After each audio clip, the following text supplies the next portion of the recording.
para nós nessa noite. Serginho é meu colega de seminário, baiano, é um homem de Deus, um homem que o Senhor colocou do meu lado para me ajudar, para cuidar de mim lá no seminário da Luana.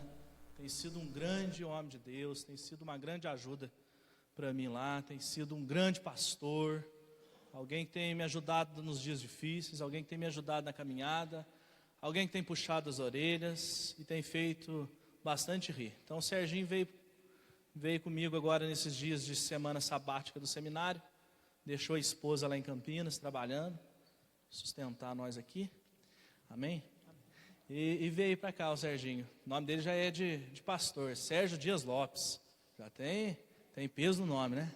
Então o Serginho vai trazer a palavra para nós. Eu vou convidar o presbítero Nelson para orar pela vida dele, aqui, se o Serginho sentir e achar necessário falar mais sobre ele, fica à vontade.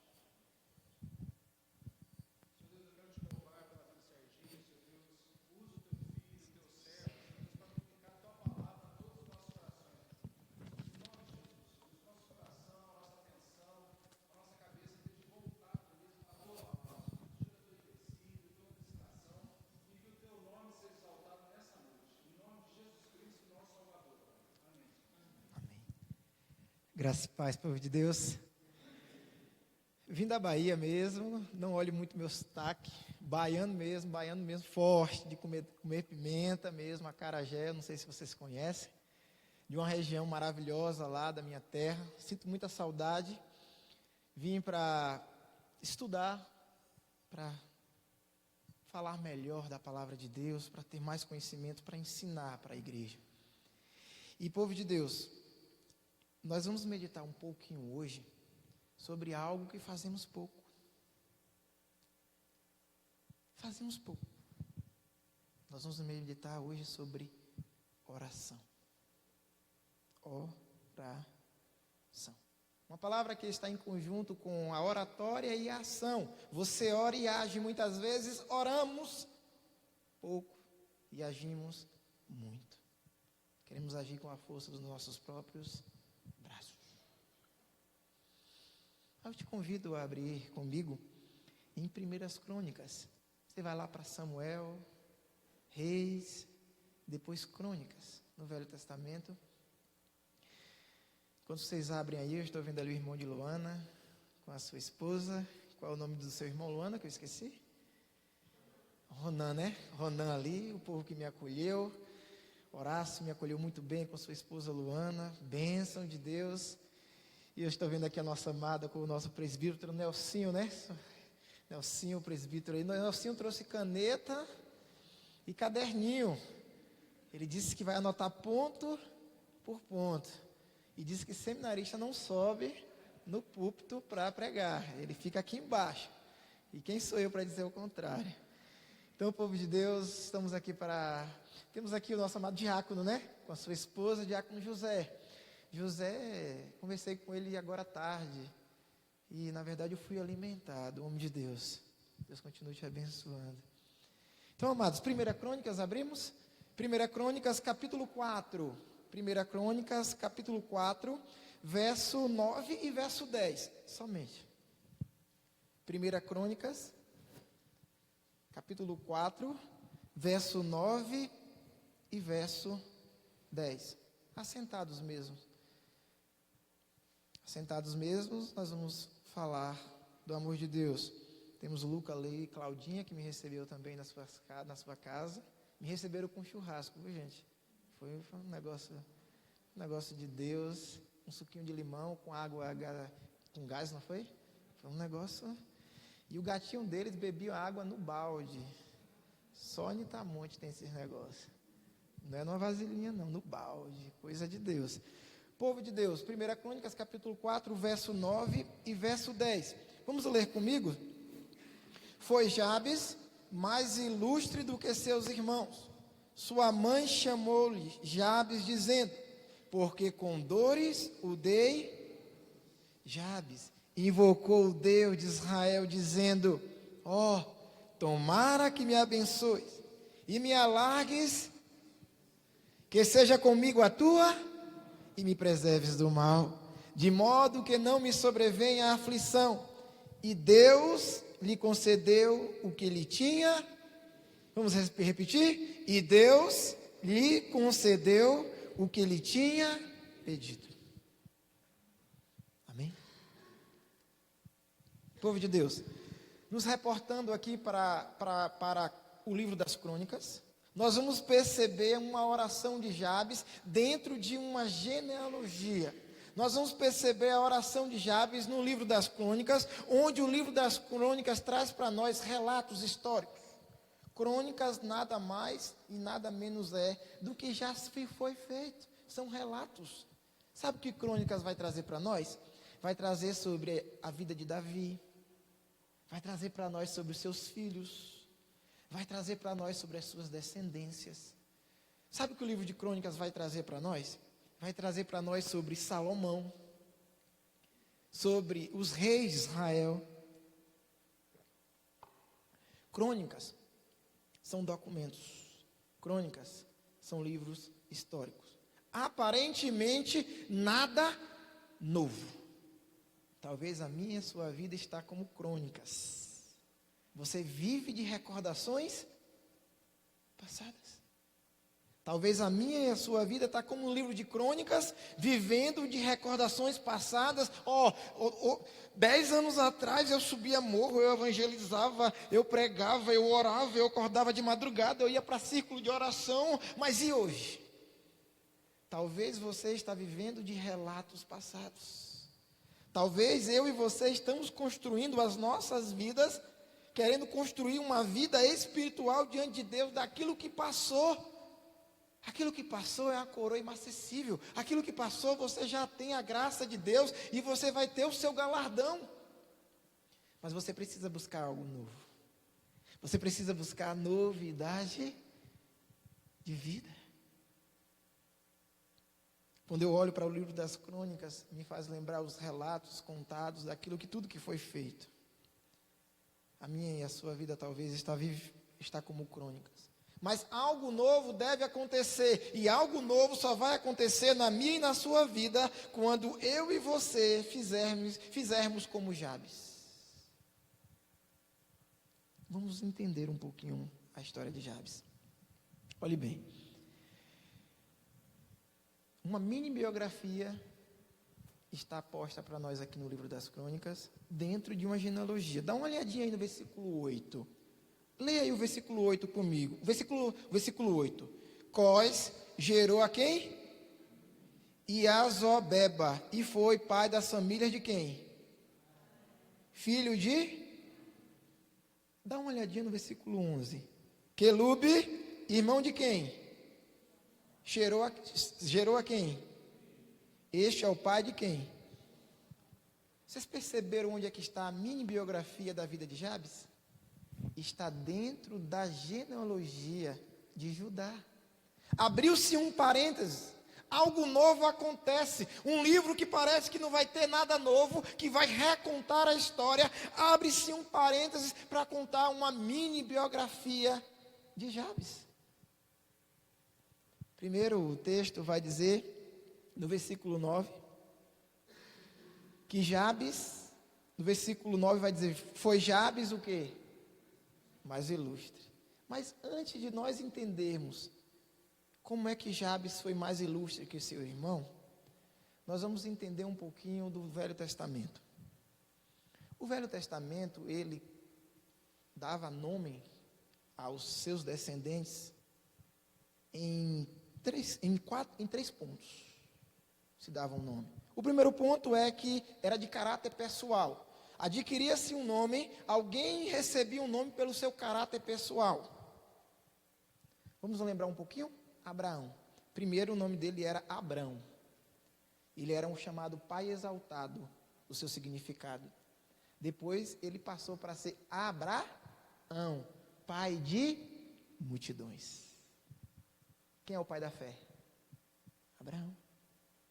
Nosso pai Abraão, pai da fé, ele é pai de multidões. Ele é convocado para olhar aos céus e Deus faz uma promessa: olha, seus filhos serão como as estrelas do céu e como a areia da praia.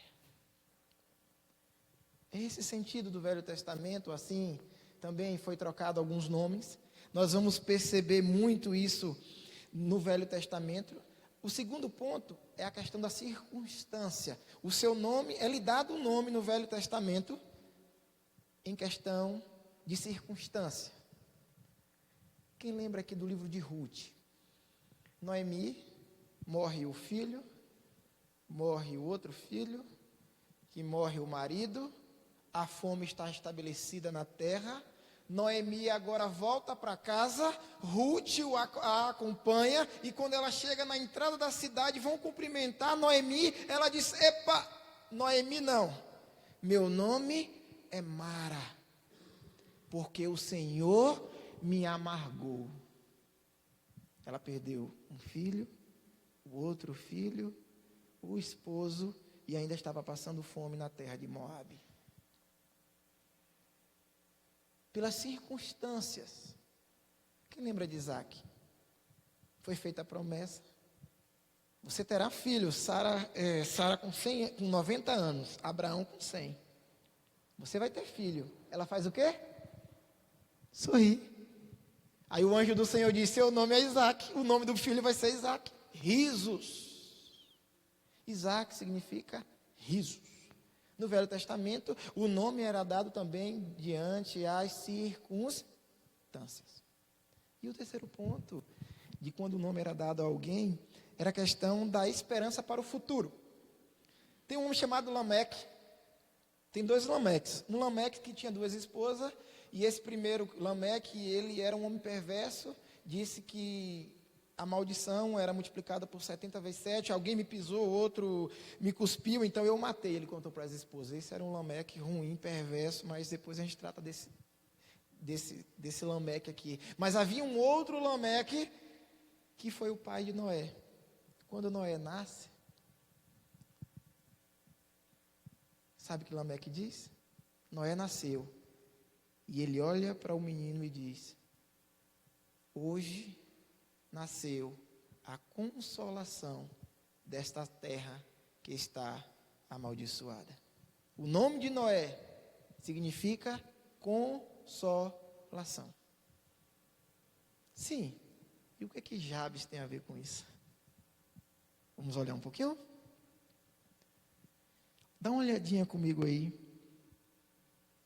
O versículo 9, a parte B, que diz assim o 9. Sua mãe chamou-lhe quem? Jabes. Por quê? Porque com dores o dei à luz. O significado do nome de Jabes é dores. O significado do nome de Jabes é sofrimento. O significado de Jabes é alguém que trouxe tristeza.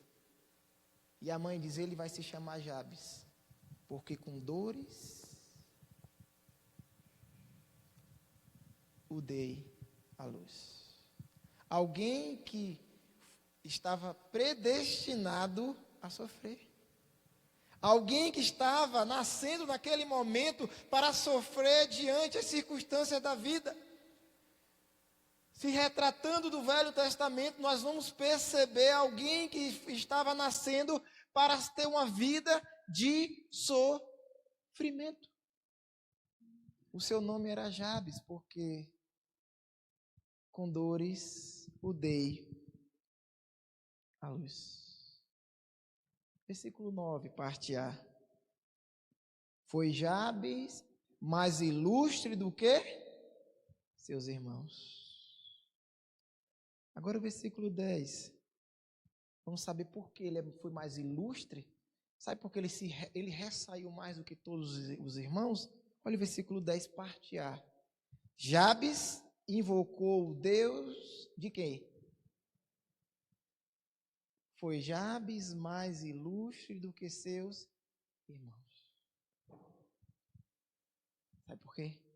Porque ele invocou o Deus de Israel. Talvez você está vivendo com contos passados, vivendo com relatos como as crônicas, nada novo está acontecendo na sua vida, você vem aos cultos de quinta, você vem aos cultos de domingo, escola bíblica, você vem aos cultos de domingo à noite e nada muda.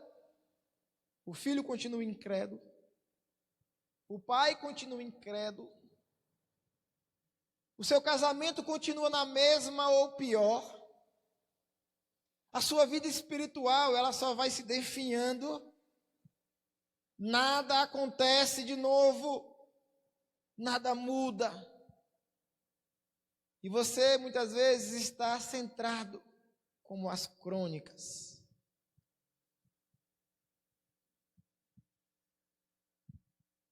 Mas Jabes estava prometido a sofrer.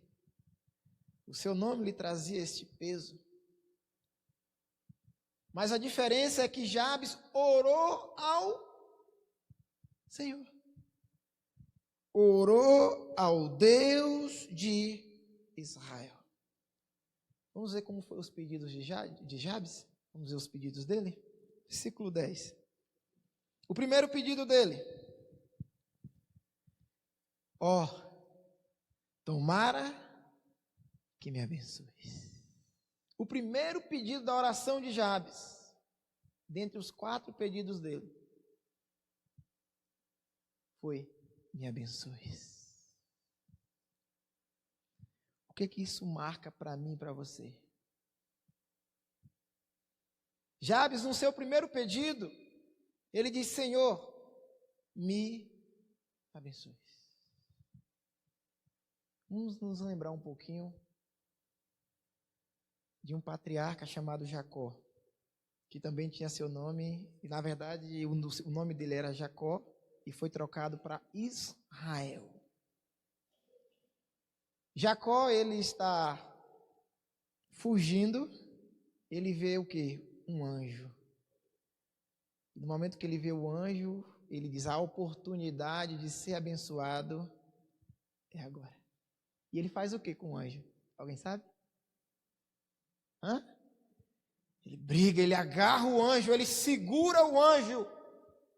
Me dá a minha bênção, senão eu não te solto. Nós estamos abrindo mão das nossas bênçãos. As promessas de Deus para nós é que comeremos o melhor dessa terra. E as nossas finanças não estão boas. As promessas de Deus para nós, das bênçãos de Deus, é dizer que em paz me deito e logo pego, e o Senhor me faz repousar em segurança, e muitos de nós não estamos dormindo. Sabe por quê? Porque nós não estamos agarrando as bênçãos. Nós não estamos levando a sério o sagrado. Jacó levava a sério o sagrado, o seu irmão Esaú não. Esaú que era o primogênito, Esaú que tinha que levar a bênção. Jacó significa aquele que segura, ou trapaceiro, aquele que segura no calcanhar. Jacó veio depois, eram gêmeos, mas veio depois, a bênção não era para ele. Esaú, o seu irmão primogênito, não levava a sério o sagrado. O seu irmão, ele chegou cansado da caça e disse assim, ó: estou com fome, me dá um pouquinho desse guisado aí, dessa comida. Aí Jacó disse para ele bem assim: então me dá a tua bênção, eu troco pela tua bênção. Sabe o que ele fez? Tá bom, o negócio está fechado. Jacó não roubou a bênção do irmão. Jacó trapaceou para o pai abençoar, mas Esaú trocou a bênção. Sabe por quê? Porque não levava a sério o sagrado. As promessas de Deus são verdadeiras na minha e na tua vida. E deixamos a bagagem da confiança para trás. É como o peregrino que deixava o pecado na caminhada e o caminho começava a funilar e o pecado ficava para trás. Mas muitas vezes é inverso. Confiamos no Senhor e deixamos a bagagem da confiança. Cada passo que damos, confiamos menos. E precisamos recorrer às bênçãos do Senhor em nós. Precisamos lembrar. Sabe por que eu e você? Sabe por que você não está lembrando das bênçãos de Deus? Porque está lendo a Bíblia pouco. E está orando pouco. Sabe por que você não está se lembrando das bênçãos de Deus, de tudo que Ele disse para nós? Sabe qual é a única coisa que Deus não pode fazer? Sabe qual é? Mentir. Deus, Ele não pode mentir. Então, o que Ele disse é verdadeiro. Verdadeiro. O primeiro pedido de Jabes foi, tomara que me abençoe.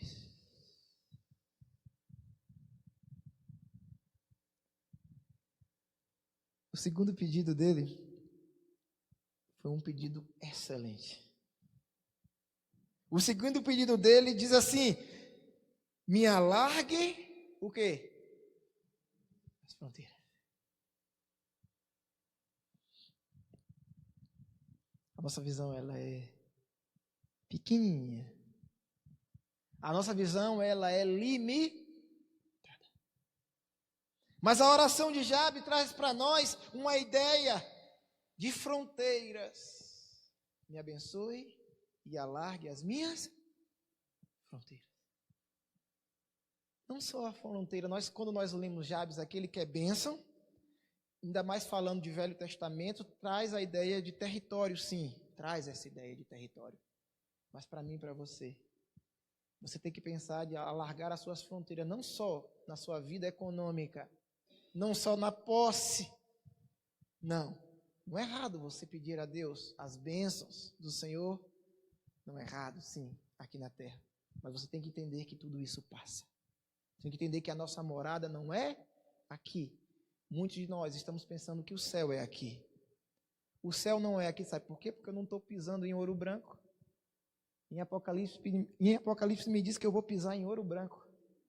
Se eu não estou pisando em ouro branco, porque o céu não é aqui. Não é aqui. Povo de Deus. Quando ele diz alarga as minhas fronteiras, ele está dizendo, nós passamos a entender que mudança de vida, visão espiritual aberta, visão espiritual ampliada. Muitos de nós nos queixamos da nossa própria congregação, da nossa própria igreja. Essa igreja não anda, essa igreja não faz, essa igreja isso, essa igreja não presta, essa igreja aquilo. Foi nessa igreja que você encontrou o Senhor. Foi nessa igreja que você é abençoado, é nessa igreja. É nessa igreja que a sua geração é abençoada. É nessa igreja que as bênçãos do Senhor são estabelecidas sobre mim e sobre você. Sabe por quê? Porque a minha e a sua visão está pequena. Quando você orar, Senhor, alarga as minhas fronteiras.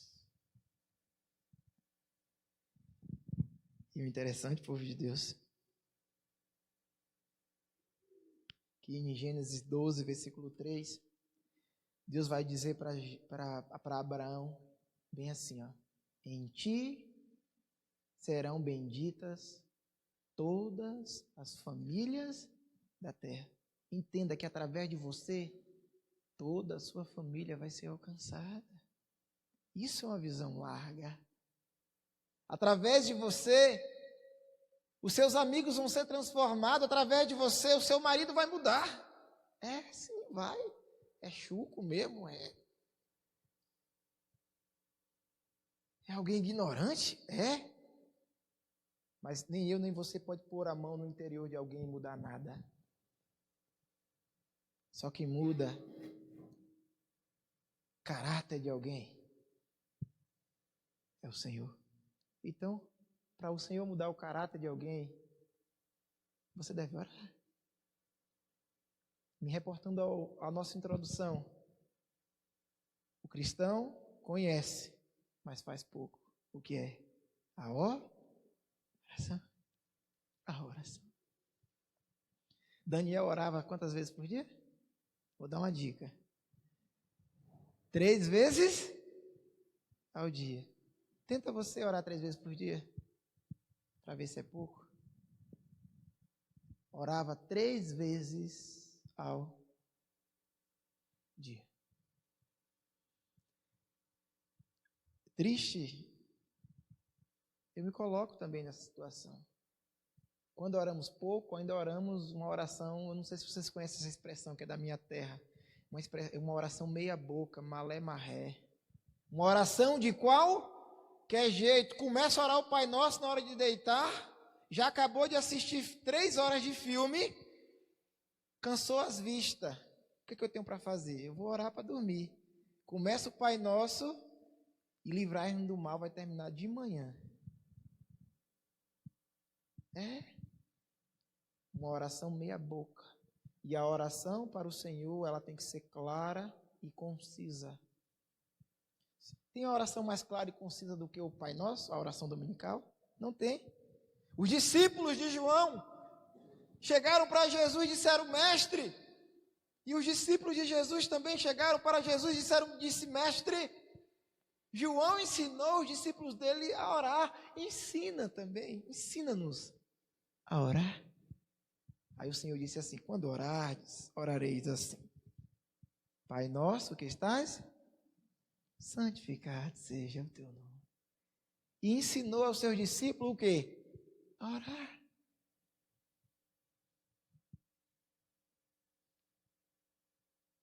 A questão da fronteira, povo de Deus, precisa ser, o apóstolo Paulo trabalha a ideia de escamas. A nossa visão muitas vezes está com escamas, precisando ser tiradas. Olhe para os seus hoje de uma forma diferente. Meu filho não quer nada com a vida, meu filho não presta. Meu esposo, não estou nem aí para ele. Minha esposa, eu só estou casado por causa dos meus filhos. Se não fosse meus filhos, eu já tinha largado. Pede a Deus para largar a sua fronteira. Pede a Deus para largar a sua visão espiritual. Eu conversando com os pais de Luana hoje, e me veio uma reflexão que antigamente, o que quebrava, consertava. Hoje o que quebra, joga fora. O que quebra, joga fora. Sabe por quê? Porque a nossa visão espiritual está desse tamanho. Tem 2 leões. Um está sendo bem alimentado e o outro está sendo mal alimentado. Qual dos dois? Se travar uma batalha, qual dos dois que ganha? O que está bem alimentado. Assim é na nossa vida espiritual. Se você não se alimenta de oração e não se alimenta da palavra, você só vai enxergar o que é ruim. Você só vai ver o que é ruim. Você vai ser alguém pessimista, alguém que ninguém quer chegar perto. Eu não, se fulano for, eu não vou. Só fala em desastre, só fala em morte, só fala em coisa ruim. Nada dele para ele presta, nada para ela presta. Se fulano for, eu não vou. Será que você está sendo esse alguém com a visão miúda? Esse foi o segundo ponto de Jabes. Eu não sei nem quantos minutos eu tenho, povo de Deus. O nosso seminarista disse que pode ir até para 10 para meia-noite. Foi isso que ele falou?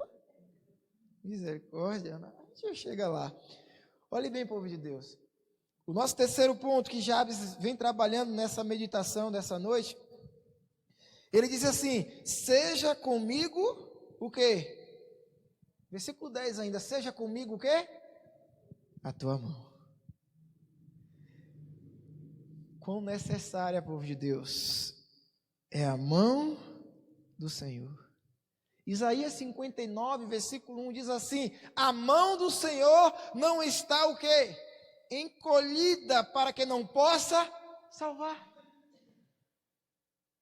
Em outra tradução, esse mesmo versículo vai dizer, a mão do Senhor não está aleijada. A mão do Senhor não está aleijada para que não possa salvar, para que não possa abençoar. A mão do Senhor é necessária sobre nossas vidas. E muitas vezes deixamos de pedir a mão do Senhor sobre nós. Em Atos, povo de Deus, lá em Antioquia, Atos 11, 21, vai falar dos cristãos em Antioquia e em outras terras. Mas foi gravado em Antioquia porque foi quando os cristãos foi pela primeira vez chamados de cristãos. Foi lá em Antioquia. Mas o que estava acontecendo? Primeiro teve a morte de Estevão, apedrejado. Lembra de Estevão? Um diácono apedrejado. Perseguição religiosa. Perseguição sobre o povo de Israel. Israel agora está dispersa, cada um para uma terra. E lá em Antioquia, os discípulos do Senhor continuaram a professar o Senhor, mesmo com toda a perseguição. Nós estamos de portas abertas. A palavra de Deus, o livro está em nossas mãos. Você está com a sua Bíblia aí? Faz assim para mim, por favor, em nome de Jesus. Você tem livre acesso. Você não está vivendo perseguição religiosa aqui. O evangelho para você está sendo fácil. Em Antioquia, a perseguição estava instalada. E os seus discípulos não pararam de professar a fé e nem viver em prática de oração. E lá em Antioquia, Atos 11, 21 vai dizer bem assim: a mão do Senhor estava sobre eles. Sabe por que eles tiveram força para prosseguir na caminhada, mesmo em perseguição? Por causa da mão do Senhor. A nossa mão é pequena e frágil.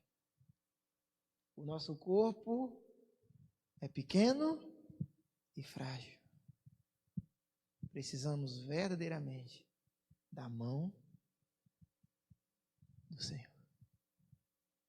Esse foi o terceiro pedido de Jabes. Uma oração maravilhosa.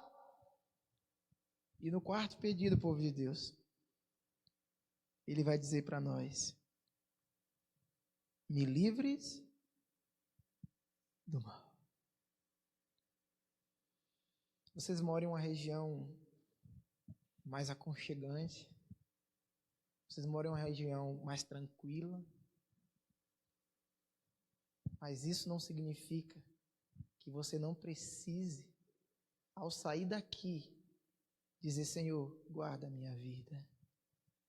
Porque se você estiver sem o Senhor 1 milésimo de segundo, 1 milésimo de segundo sem o Senhor, você está correndo perigo. E Jabes entende isso. Me livres do mal, me preserves do mal. O mal nos acomete, povo de Deus. O dia mal chega para mim, chega para você. Nós sofremos a dor do luto, sim. Nós sofremos enfermidades, sim. Nós sofremos acidentes, sim. Mas sabe por que você está respirando hoje um ar maravilhoso? Sabe por que você veio com suas próprias pernas para o templo do Senhor? Porque o Senhor te livrou do mal. Porque o Senhor livrou as nossas vidas. Porque o Senhor nos guarda. A oração de Jabes é uma oração maravilhosa, uma oração modelo. É uma oração que ela quebra uma genealogia para trazer para nós um tipo de oração. Por isso ele foi mais ilustre do que seus irmãos. Ele sobressaiu sobre todos. Sabe por quê? Porque ele orava. Sabe por que os grandes homens de Deus, que eram suscetíveis às mesmas paixões que nós? Quando você lê o livro de Hebreu, vai falar um pouquinho sobre Elias. E vai dizer que Elias, ele tinha as mesmas paixões que nós, homem comum como nós, mas ele orou para que não chovesse, e por 3 anos e 6 meses não choveu. Depois ele ora novamente para que chovesse, e a chuva caiu sobre a terra. Sabe qual é a diferença de Elias para nós? É que ele orava.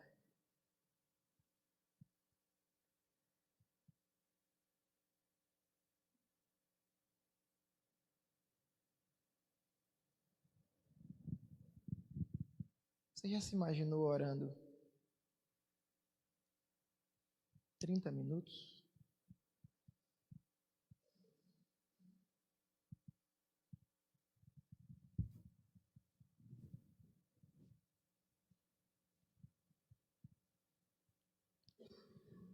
Parece uma eternidade.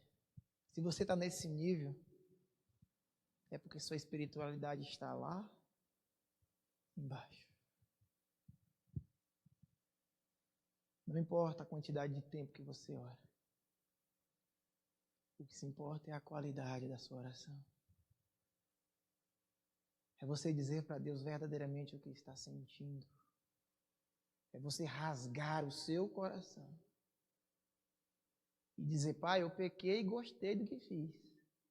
Mas eu sei que está errado. Senhor, eu fiz.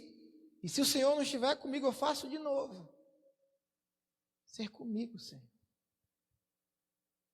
Você já parou para analisar que nós choramos para o amigo, para a amiga, contamos a nossa vida toda para o outro e não contamos para Deus?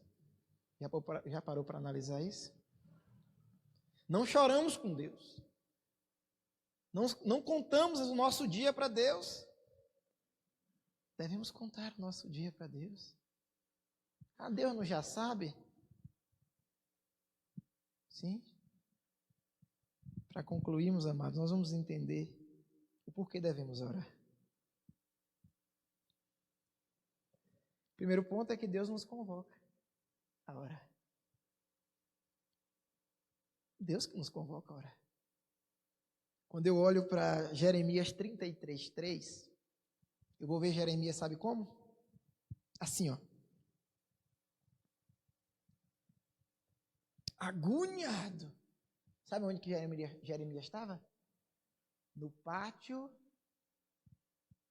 do palácio. Ele estava profetizando que Israel ia cair, profetizando que Judá ia cair por conta do pecado. Então o rei prende Jeremias no pátio e Jeremias está agoniado.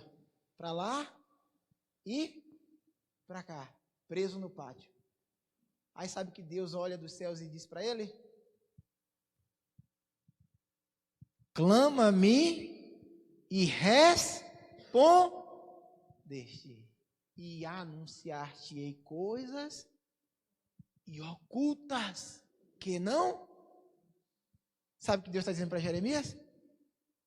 Clama, meu filho, ore, fala comigo, sai dessa agonia, sai desse desprazer. Você está preso, não sabe o que fazer, então clama que eu vou te responder.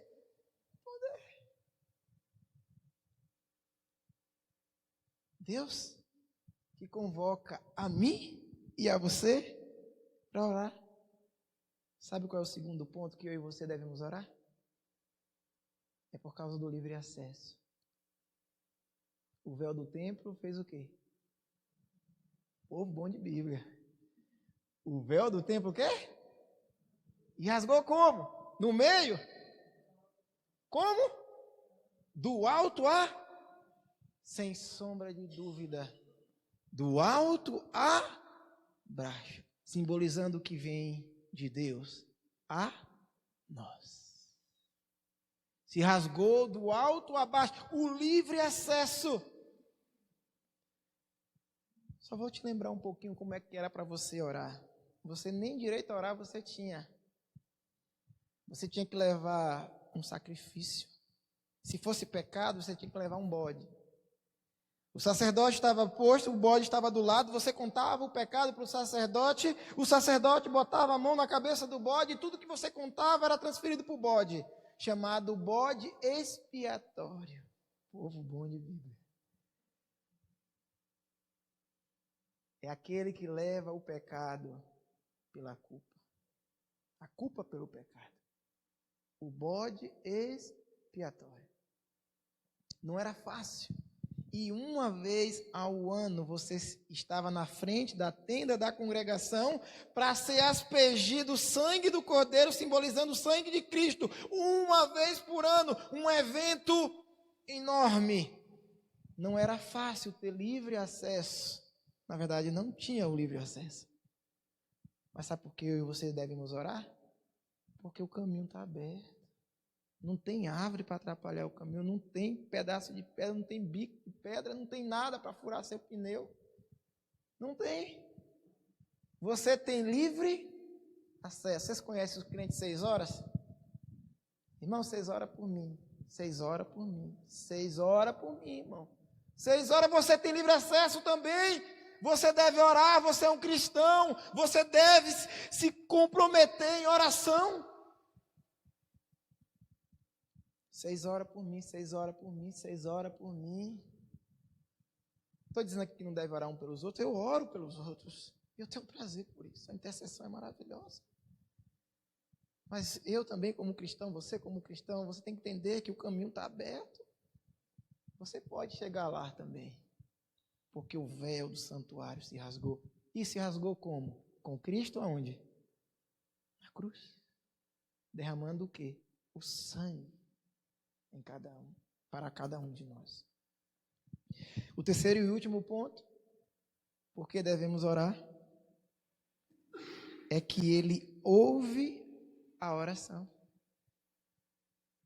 Nosso Deus não é surdo. Ele ouve e diz que está atento os seus ouvidos à oração. Que se fizer o quê? Segunda Crônica 7,14. Se o meu povo, que se chama o quê? Se o quê? Então o quê? Eu o quê? Ouvirei dos céus.